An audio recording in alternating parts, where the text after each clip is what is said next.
So how united is UKIP as a party? Well, joining us now is Jay Beecher. He's a member of UKIP in Peterborough who's been suspended from the party recently. Morning, Jay. Morning, Paul. Let's just deal with the suspension. What were you suspended for? Been a very naughty boy?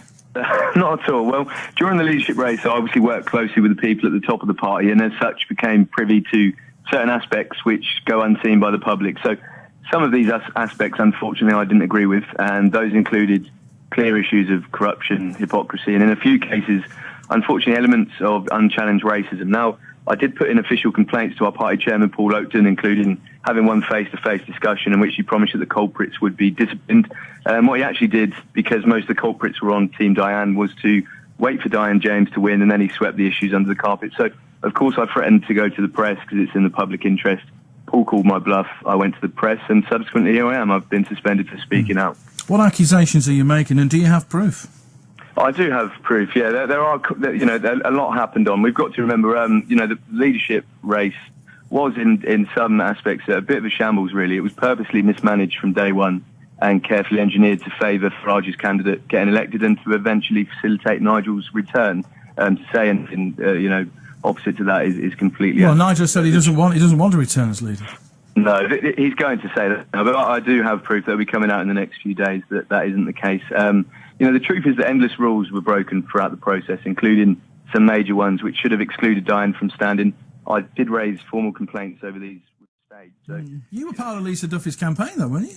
I was Lisa Duffy's campaign manager. Yeah, I was indeed, and that's that got me that got me connected with people at the top of UKIP and got me to see things that the public don't get to see, and some of those things, unfortunately. Does Lisa know what these things are? Does she know what you're talking about? There are certain aspects of it that Lisa knows about. Has she kept quiet about it purposely? Unfortunately, there are some people who would decide that they'd rather stay quiet and in the long term raise complaints. But I don't like the direction. I didn't like the direction that UKIP was going and Diane James's leadership, and the fact that elements of racism and corruption were being swept under the carpet. I'm not the sort of person that would shy away from standing up and speaking out about that. Has Lisa Duffy then sacrificed her morals, has she, just to try and believe? I'm not going to say that. I'm not going to answer on behalf of Lisa Duffy. Lisa Duffy can obviously... Well, you said she knew about some of these things.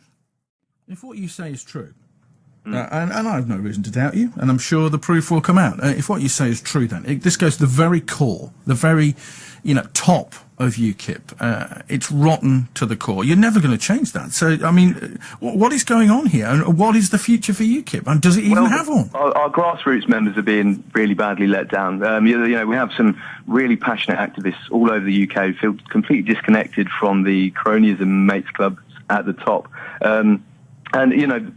It's reflected in Diane James's resignation and the farcical that was the leadership race. It's come as no big surprise, has it, that Diane stood down. I mean, I was tweeting about it and contacting the press well over a month ago with the revelation that Diane James never intended to stand as UKIP's leader and was being used as a puppet by Farage and Banks.